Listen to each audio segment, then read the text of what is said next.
morning. I think we'll go ahead and get started. And if we have any stragglers that come in, we'll certainly welcome them and go from there. So thanks so much for being here as a part of our presentation. We'll make this very informal, so if there are questions throughout the time, I'm happy to answer those as we go. We'll have time for questions at the end as well, so go ahead and get started. So I am Megan O'Connell-Kopp. I teach adapted physical education here at Perkins in the secondary department. So I have students who are middle school, high school age through post-high school transition. So this is my finishing my 12th year here and 23rd year teaching at a residential school for the deaf and blind. So really happy to be here. Thank you all for being here. And you guys want to introduce? Sure. Hi, good morning. Thank you for coming. My name is Kelsey Linsenbigler. I also teach in the secondary department here at Perkins. Like Megan mentioned, our students are late middle school through high school to post-secondary. This is my 7th year teaching at a residential school for the blind and my 3rd year here at Perkins. Good morning. My name is Tracey Polimeno, and I am a PE teacher here in the Early Learning Center and Lower School. And this is my 26th year teaching here at Perkins. And my students' ages range from 3 to about 15.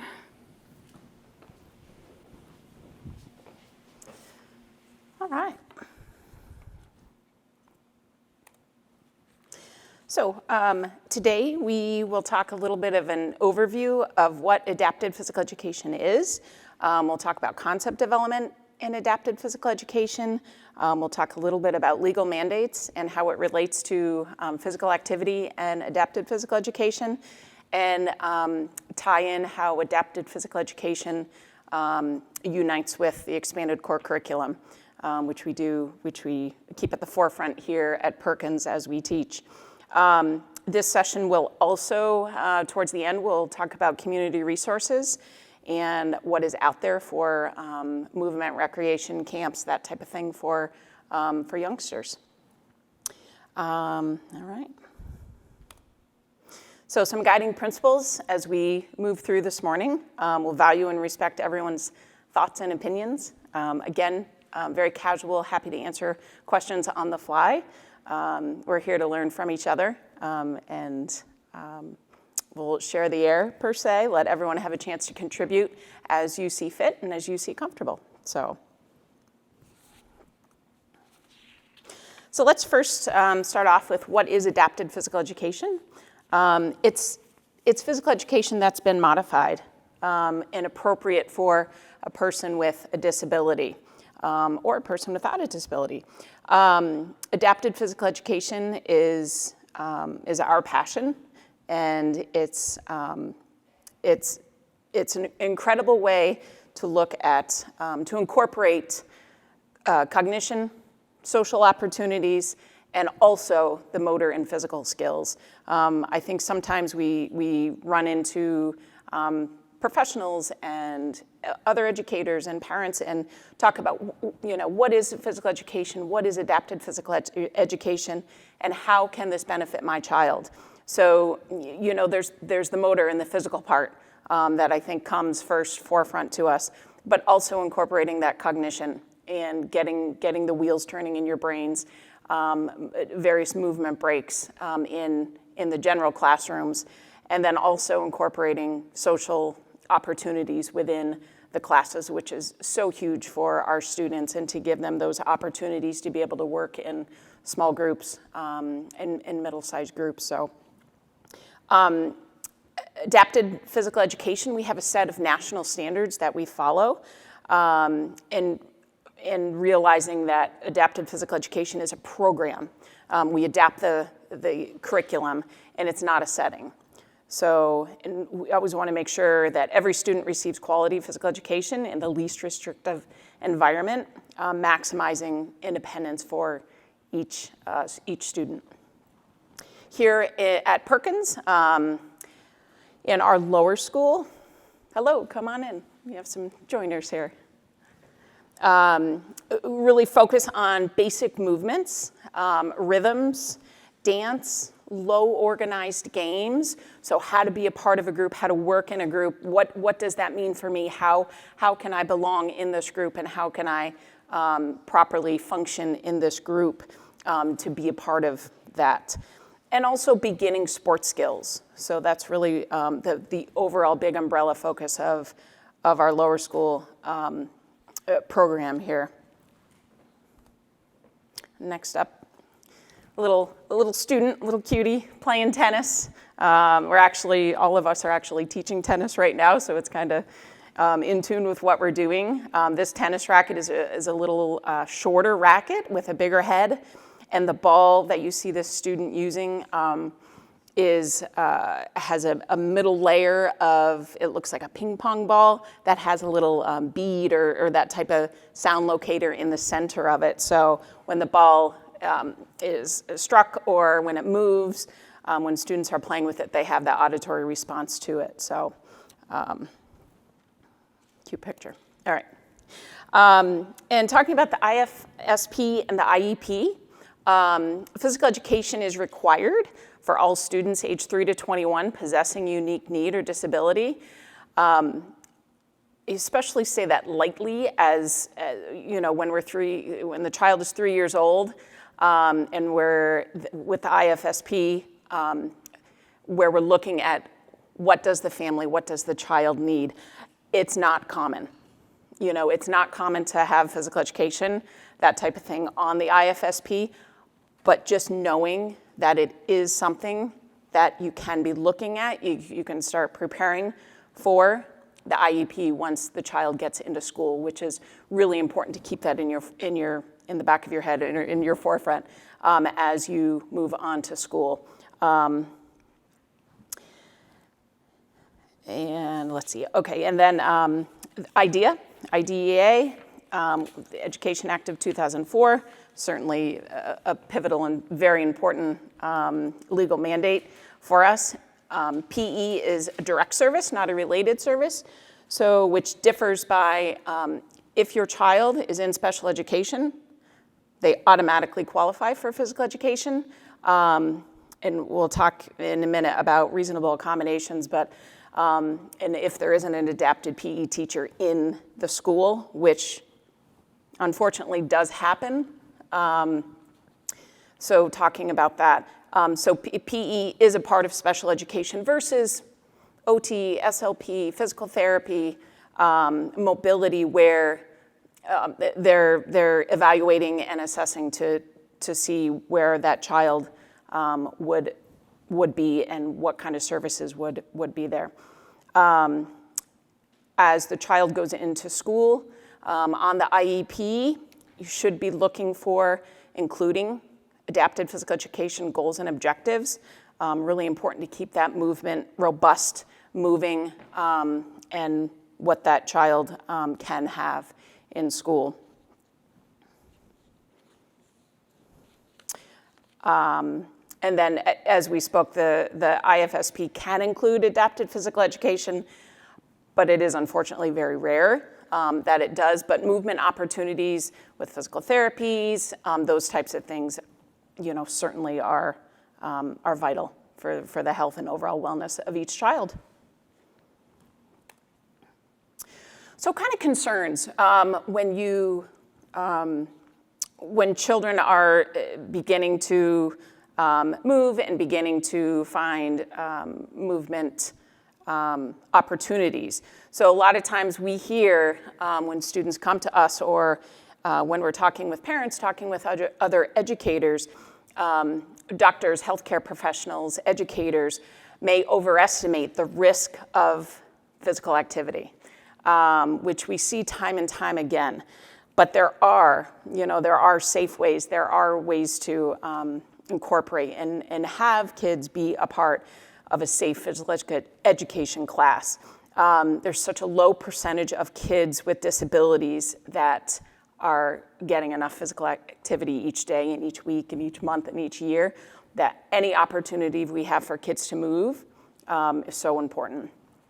And the other concern is kids not moving. Inactivity can be linked to negative health concerns. We want kids moving, we want kids, reaching and standing and sitting up and being as independent as possible in a very functional way is so critical for so many of our students, all of our students. Talking about the benefits of adapted physical education, so many of them provide social opportunities and community involvement. So again, talking about how to work cooperatively in a group, how to be a part of the group, how do I function in a group, what does that look like for me? And then community involvement. I think we live in an area where there are opportunities in our towns and cities to be involved with adaptive type programming for physical activity and movement. And we'll talk a little bit about those later in the presentation. Other benefits, fostering brain activity, so clearing out the cobwebs in the brain, getting kids moving, helping with overall health, digestion, all of those types of things that some of our kids inquire. Movement opportunities, we always feel increases independence, which we think is important. And later when they're when Kelsey and I have our students who are, high school and post-grad, we always kind of say fitness equals independence, which it does. If I can move, if I can climb 3 flights of stairs to get to my apartment building that doesn't have an elevator, for example, can I do that 3 or 4 times a day? Those types of things. And, with the youngers and even teenagers and whatnot, can I feed myself? Do I have the motor skills to be able to do that more independently, to be as independent as I can? So all these things come into play.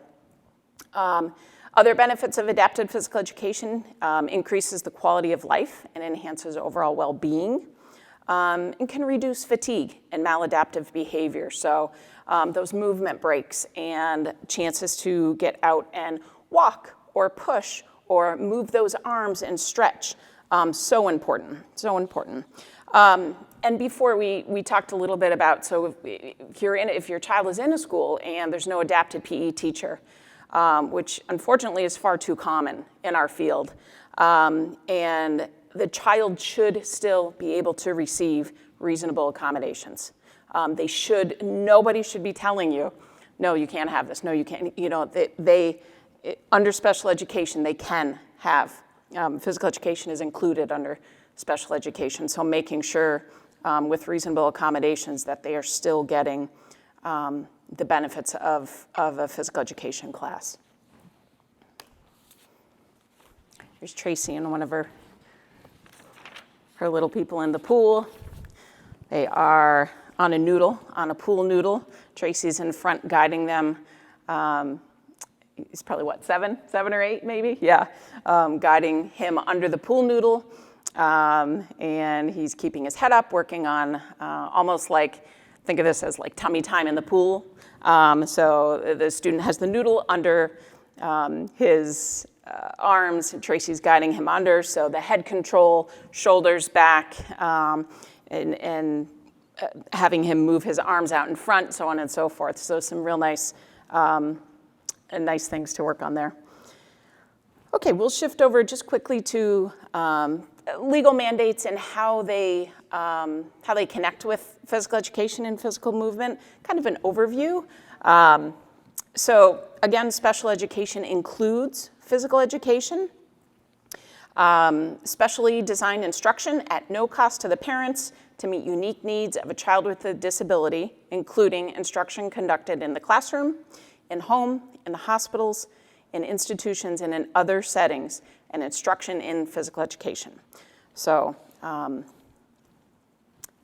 that. And another picture of a slide of the little girl who was playing tennis again. Got a little movement with the ball. It looks like she may have been going to throw this ball, and she's got the tennis racket in her other hand. So much coordination within that that she's working so hard on. So IDEA continued. IDEA defines physical education as a direct service, which includes instruction in physical fitness, motor skills, fundamental movement, motor skills and patterns, skills in aquatics, dance, and then group games, individual, group games, sports, including intramurals and lifetime sports. So these are all within IDEA. And moving on to Americans with Disabilities Act. ADA covers all public and state government programs. So your local gyms, local community centers, fitness centers, recreation centers, bowling alleys, golf courses. It may or may not, ADA may or may not cover private clubs, golf clubs, those types of things, but many times we have found that they, in private clubs, they will make modifications and adaptations within to suit the needs. Another little picture of a little guy he's standing up on about a 6-inch balance beam. And against the wall, there are handprints and hand pictures of high contrast. And on those pictures, there is a button that can produce some instant feedback when touched. So lots of skills that Tracey here is working on with this little fella. Standing, weight bearing, balance, reaching out, flexibility components, the use of vision, and looks like he's having a good time. So, and you'll find that these legal mandates, thanks to these legal mandates, rather, that these programs exist that support these types of activities, out in our communities for people with disabilities. Thank goodness. And just real brief on Section 504 of the Rehabilitation Act. Again, covers all federally funded programs. So grant-funded programs, university athletics, and guidance from the U.S. Department of Education's Office for Civil Rights states that the legal mandates for accommodations under Section 504 supersedes the rules of any athletic association, which is great. And all of these, these legal mandates as it pertains to movement, to physical education, to these areas, all support reasonable accommodations and modifications for physical education and physical activity. All right, you're up. Thanks. All right, so we're going to talk about how APE can support concept development, especially with our younger students and even into our older students too. We have a lot of students who are still working on those kind of fundamental concepts of up, down, forward, backwards, side to side, different levels, things like that. So AP really supports that in so many ways, and a lot of times the students don't realize that we're working on that. So we support students in learning spatial and body awareness, pathways and levels, locomotor skills, manipulative skills, so things like throwing, kicking, catching, using an implement to strike something, turn taking, like Megan mentioned, there's a lot of social that happens in PE classes, following directions. This is a picture of a student who, with Tracey, he's now up in the secondary program. Tracey's standing behind him, supporting him, holding a basketball. The basketball has handprints on it, so if a student had vision, they could find where to put their hands, give them a little cue, and he's working on picking up the basketball and reaching out in front to put it into a basketball hoop that's sitting on the floor. So he's bearing weight, he's standing, he's holding the basketball, he's reaching out in front. So that's the reaching is a concept, the directional concept of in front is there. Listening to the verbal cues that Tracey might be giving him. So a lot of different things happening in such a simple activity. So how can you support concept development at home through movement and play? Encourage it. Get kids moving and playing. Most kids want to naturally play. So we want to get them moving as much as we can and kind of support them in doing that and let them be kids, and don't be afraid for them to maybe get a little roughed up or a little hurt or things like that. That's how they're going to learn, and that's how they're going to grow. So start with preferred items or activities. If you know they really love a pool noodle, then incorporate that pool noodle into lots of different activities. Have it laying out in front of them, but just out of reach, so it forces them to reach out farther, or rolling over to it, or down by their feet if there's someone who maybe doesn't have the arm movement yet, but they can kick their feet a little bit so they can try to get it with their toes. Use what you have and get creative. You don't have to have anything fancy to get someone up and moving, and model for your child.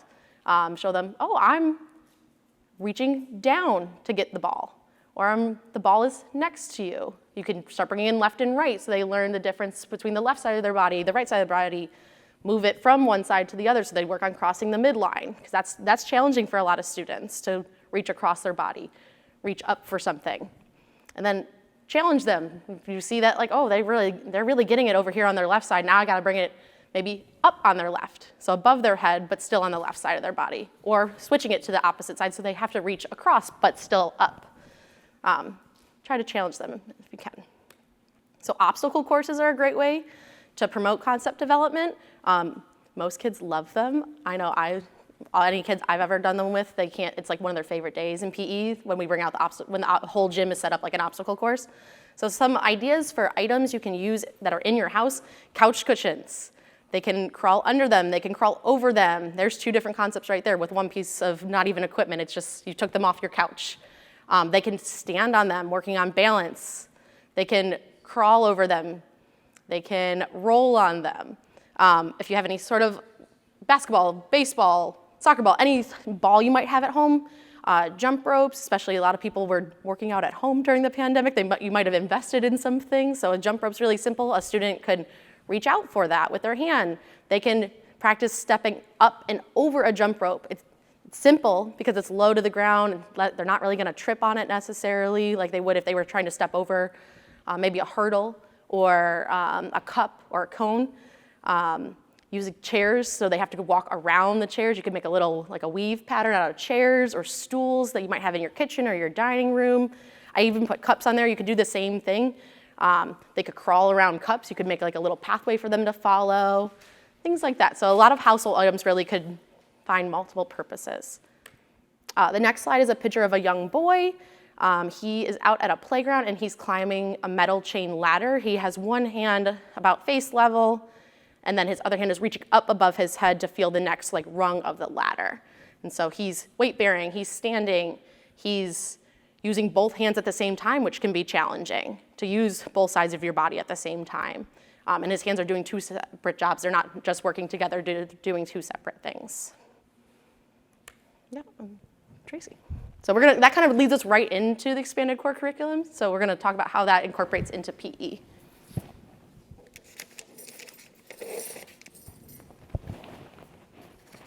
Hi, so I will be talking about the expanded core curriculum and how it fits into PE. So the expanded core curriculum is the skills the students need outside of the academic areas. Students with visual impairments,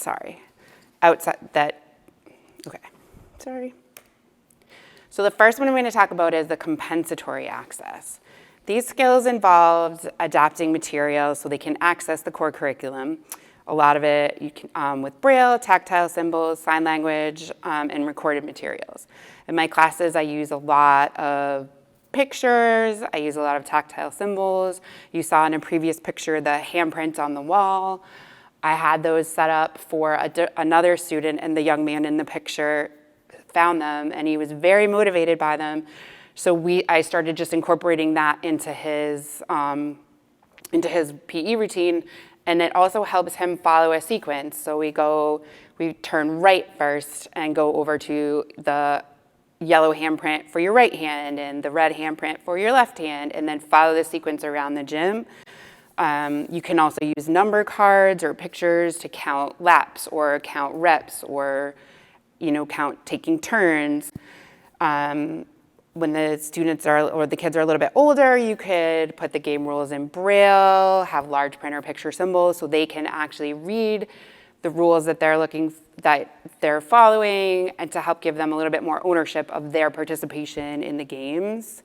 I also like to use picture schedules in my classes. It's usually just a first, then last. And I'll just have, my rules in the gym. You come in and you sit on the bench and you wait for directions. You check out your schedule. So you come on in, the first picture symbol on that schedule is sit. sit on the bench. The second one is participate in your activity, and whatever the activity is, I'll have a picture or a tactile symbol or a braille word, or have it brailled out. And then the third one is always the motivator, so free time, free choice, choice time. And then also for many of the students, I will have the number of turns they need to take right across it. So I'll have the numbers 1, 2, 3, and 4 Velcroed on the bottom of the schedule. And after they do turn 1, they can take that right off and put it into the finish bin and then go do number 2. And so it's a concrete representation of what they have left to do, and it helps keep things a little bit smaller for them. It's not this big class where I have to do all of this work. It just brings it down into a little bit of a smaller focus, but it also reinforces, reading from left to right. It enforces following a schedule, and it enforces just taking ownership of your participation in the class. So here is a picture of one of my former students. I think she's 10 in this picture, but she's on a bike, an adapted tricycle, and she just has tactile symbols of yes and no. And I'm just asking her, do you want to keep riding the bike? And she reaches out and she tells me yes. And so then we keep going, but it's just me checking in, not assuming that you look like you're having fun, let's just keep going. You want to encourage the students to tell you, yes, I want to keep doing this. Yes, I like it. And not just assume just because they're not speaking doesn't mean they want something or they don't. You have to check in with them.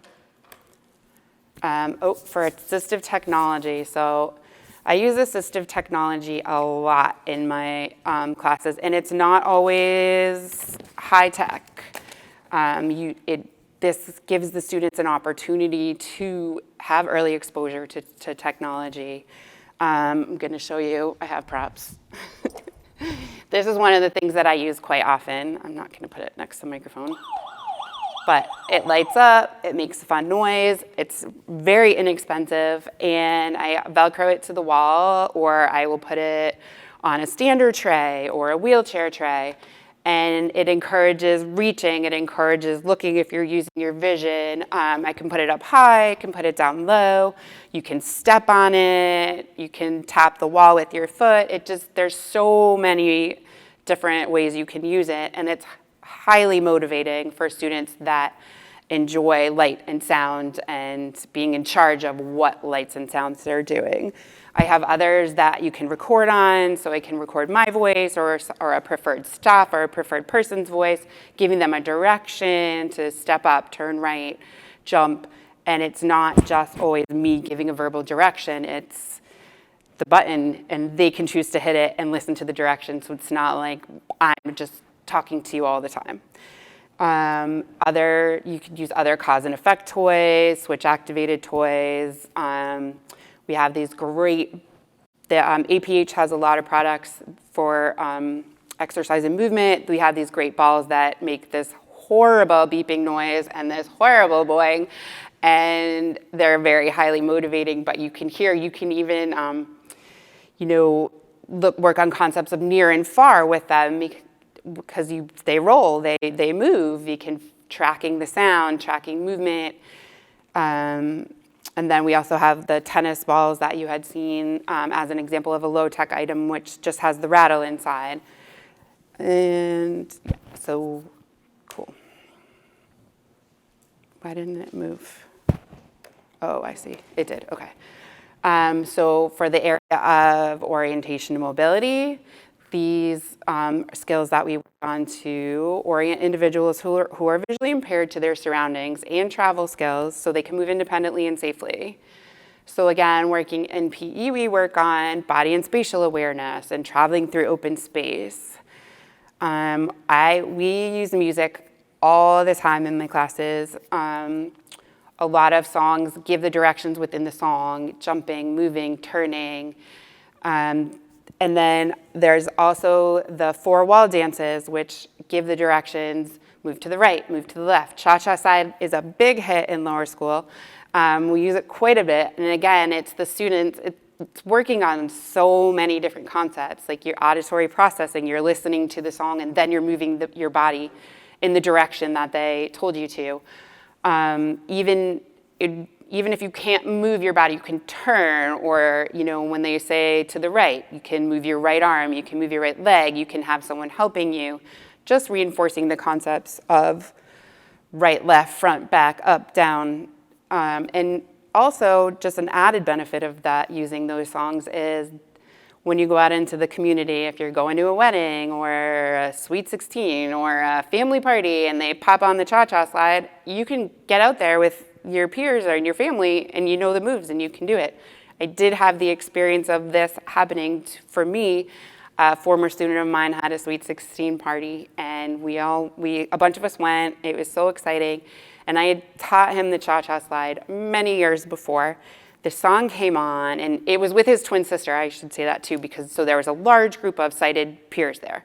And all of a sudden, the cha-cha slide comes on, and the kid's smacking me in the arm going, let's go, let's go, let's go.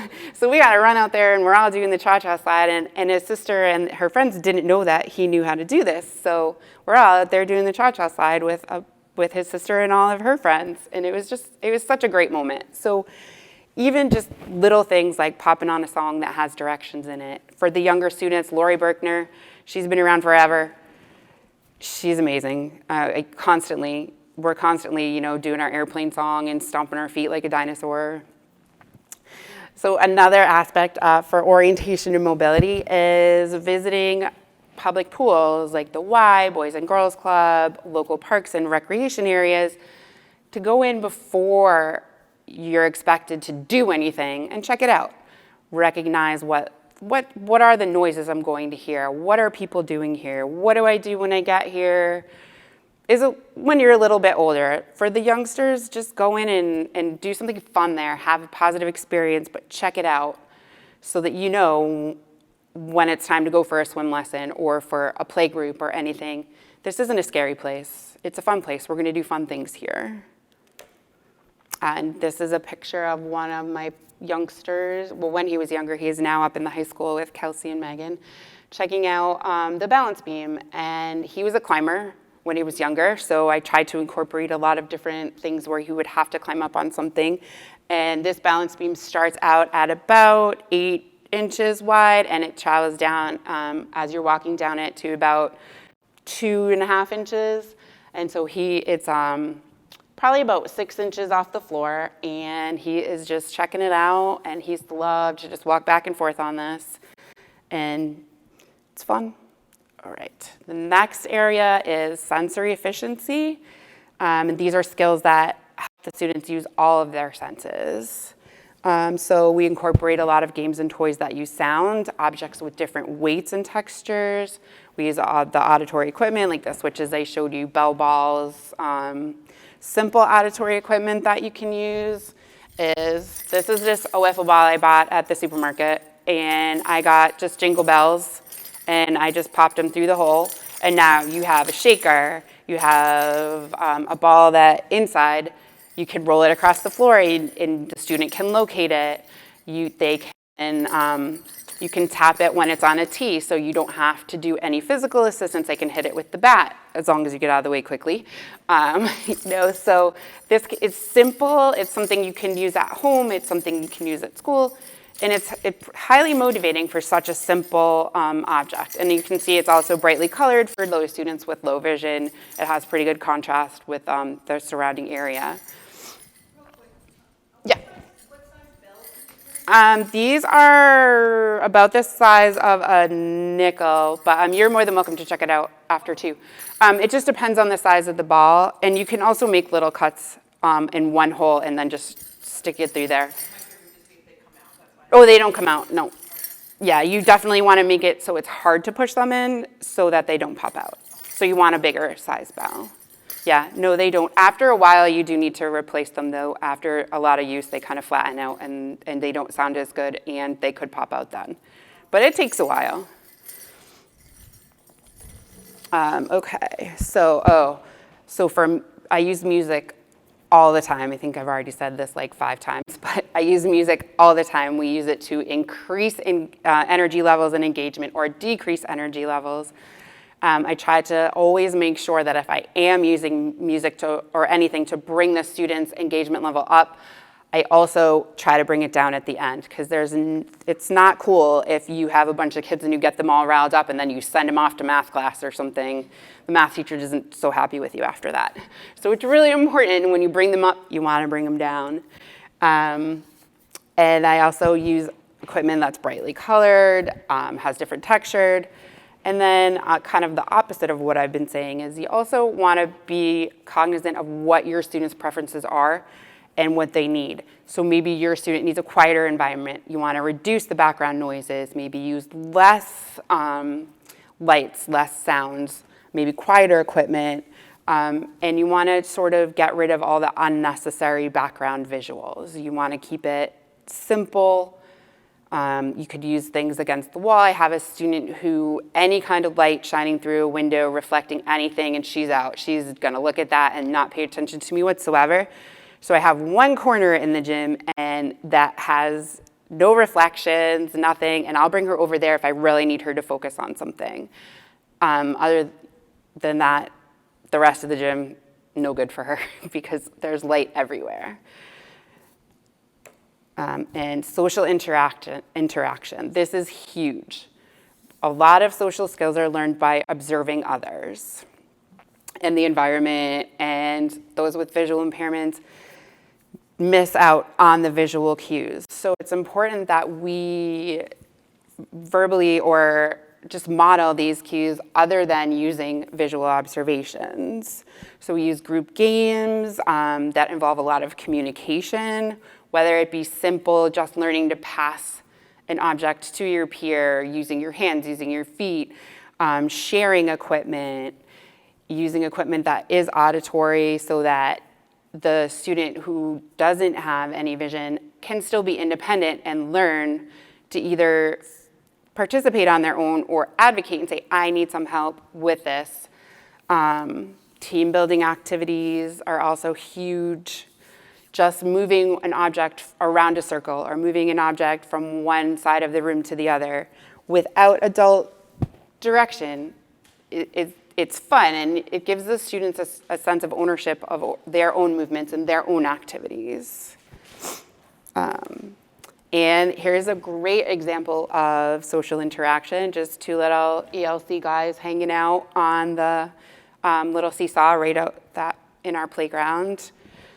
You know, setting up situations where the students can play together in a fun, unstressful, no demands environment is huge. And if it's just, 2 minutes on a seesaw with each other, great. Maybe next time they'll do it for 5, or maybe they'll seek out another piece of equipment that they want to use with each other. Just offering opportunities for social interaction.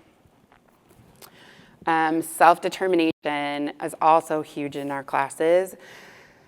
This enables the students to self-advocate their needs. We try to encourage the students to try a variety of different activities in order to make informed choices. So I try to expose our students, starting at a young age, to anything you can think of, so that when they're even going to a game with parents or older siblings to watch a soccer game or a basketball game, it can be scary if you don't know what's going on. You can be at the games and you hear all of these loud noises and you hear people running, going one way, and then you hear people going the other way, and you don't know if they're coming towards you or what's happening. So just explaining, encouraging, and giving them the opportunity to say, I get it, and I don't like it. I don't want to do it. Or, hey, that's awesome. I want to try that again.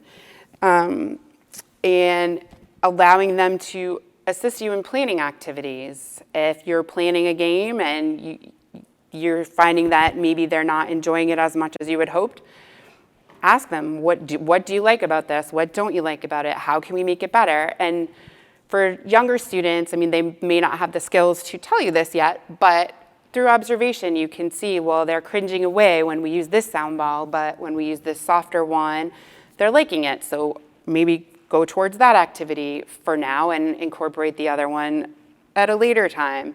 Offer choices whenever you can, and always offer choices that you can live with. So offering someone, do you want to stay inside and play basketball or go outside and go to the track?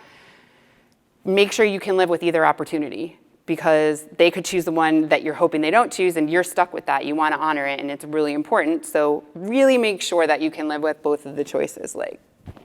In successful situations, if you're working on, hard skills or new skills, set up a situation for the student to be successful in the beginning, no matter what it is. And for some of my students, just coming into the gym and sitting on the bench is successful because, for the past 6 weeks, they've been coming in and running straight through the door and going crazy around the gym. So I will sometimes put a toy that they like, or a piece of equipment that they like, or a picture on the bench to encourage them to get over there. And then that's it for the class. You were successful, next class will take it one step further.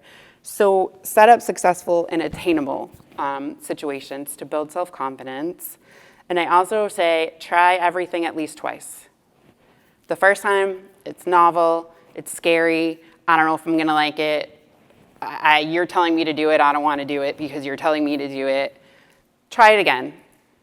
And then if it goes a little bit better, try it again. Don't give up after the first try if it doesn't go well, because who likes to try new things? I don't like to try new things. Younger students definitely are not huge fans of trying new things. Everything's scary. This is another one of my former students who is now up in the high school. And she, when she first came, she was not a huge fan of getting on the bike at all. And now you can see she looks like she's riding a little Harley with the way the bike is and sitting. She's going around, I had her keep her Chewy because that made her feel more comfortable. Finally got the helmet on her, she was okay with it. Took a while, we'll practice biking inside without the helmet because that's another piece that is scary and uncomfortable. So once you realize that biking is really fun, then add in the other scary pieces. And this girl, for her 16th birthday, got a bike, and she still bikes now, and she's turning 19 soon and loves her bike. Would bike anytime you ask her, up and down her street, always biking at home. So this is something that we started when she was younger, and it was a little bit difficult at first, but we kept at it. Now she loves it, and it's a great form of exercise for her, and it's a great family activity as well. Which leads to independent living. So this area includes all the things that the students will need to optimize their independence when they're older. So for the younger kids, remembering to wear your sneakers when you're doing some sort of exercise or coming into PE class, or remembering to wear sweats or yoga pants and not a dress. Pack in your bag for swim class, or just knowing that you need a bathing suit for swimming and recognizing that, and then eventually leading up to packing your own bag and taking care of your own equipment. Taking field trips to pools. We in the lower school go golfing. Once a year, and now actually we have another location, so we're doing it a few times.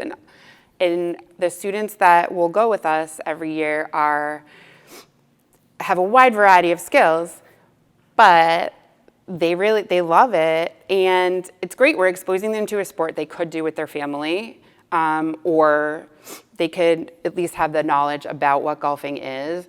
There's no adaptations made in golfing for people with visual impairments. We have a Massachusetts Blind Golf Association that some of them have become involved with once they've gotten older, and it's a fun way to expose students to a different sport that maybe they wouldn't have exposure to otherwise. Okay. Oh.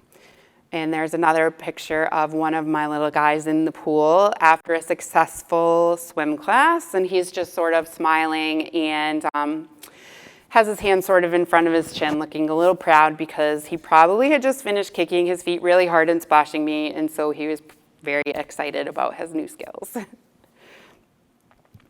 And rec and leisure.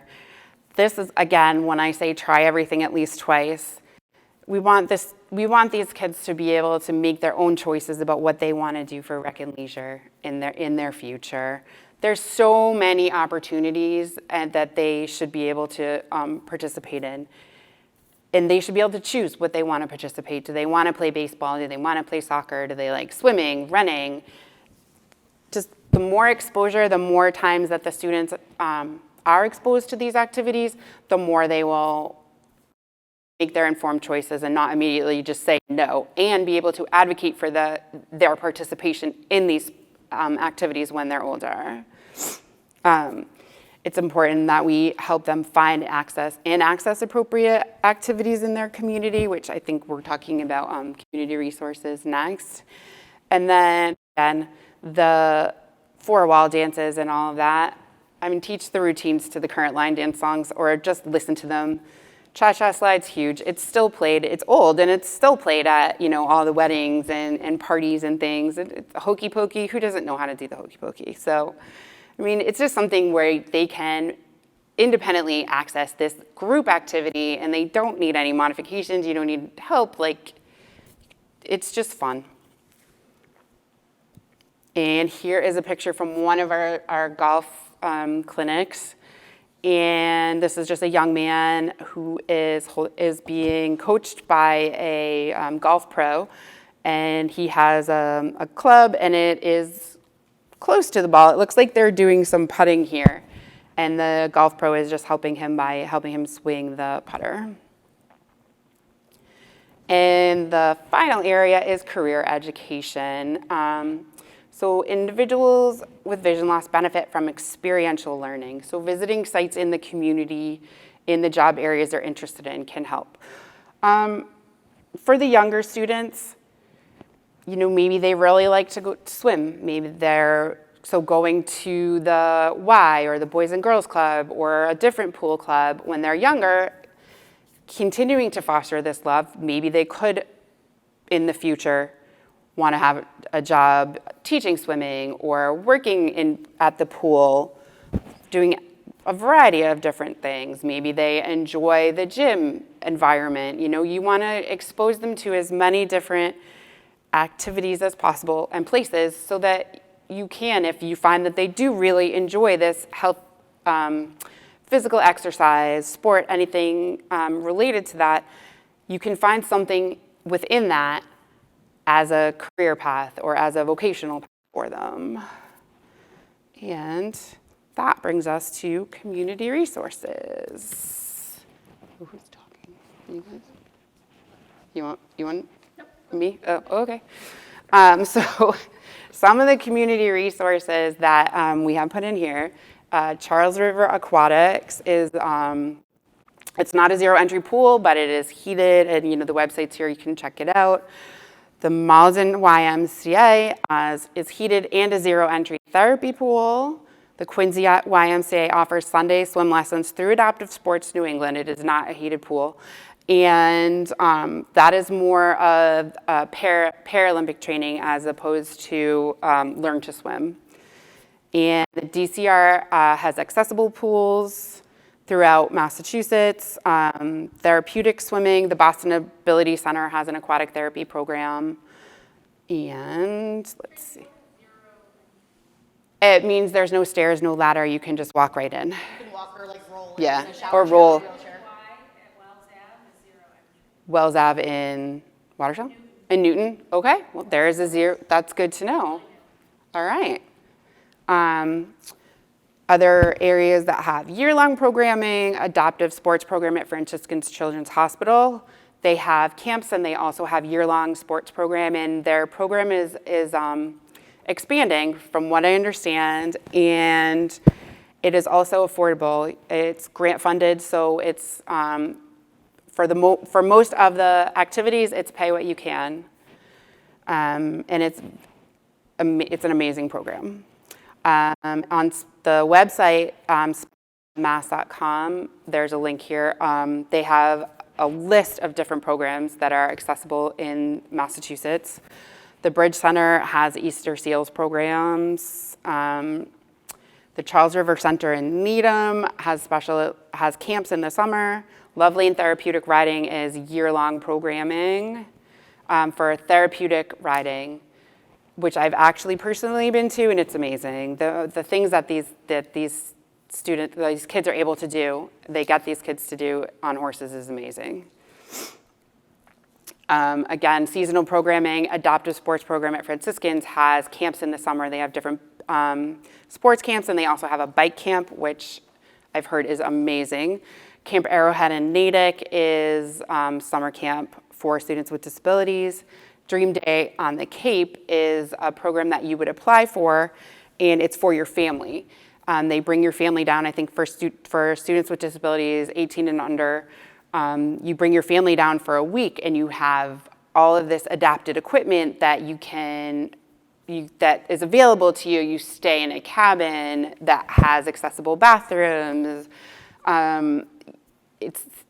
They have, I think, canoeing, they have swimming, they have different sports activities that are run by volunteers and staff from Camp Dream Day, but your whole family is included, which is really nice. It is, for a first time application, it takes a while. You'll be on a waiting list. It's really popular. But they also have on the waiting list, they do something cool. If someone has to cancel, they'll go to someone on the waiting list and say, like, hey, if you're available, we have this week. So even though you're on a waiting list, you may get in there quickly. The only drawback is you have to come when they have the time available. So if it doesn't work with your vacation plans or you're still in school, that's the week, that's what you get. So it's very popular. Like a pay for camp? Nope, you don't have to pay for it. The Boston Ability Center has also different programming during the season. There's Miracle League and Challenger League for baseball. Many communities have it. I know in Acton, the Miracle League just built a new clubhouse right pre-pandemic, and it has accessible changing rooms and accessible bathrooms, and it is the Miracle League field. So it's made for our students. It's a great family activity. They have many volunteers that work with the students there, but they have an accessible clubhouse now, which is amazing. That was all fundraised by Miracle League, and it's amazing. And a few other newer community resources in New Hampshire, Future Insight. They have different recreation resources for New Hampshire. And do you want to talk about Camp Exciting Adventures, or do you know anything? It's new. Okay, just a new camp that we were just informed about that we actually don't know that much about yet, but Camp Exciting Adventures in New Hampshire. It's new, and it looks very promising, but we don't really know too much about it. Okay, cool. You can tell us about it if you want. And that's pretty much it for us. Do you have any questions or? Yes, and feel free to check out any of the equipment that we brought over. Any? Cool. All right, thank you.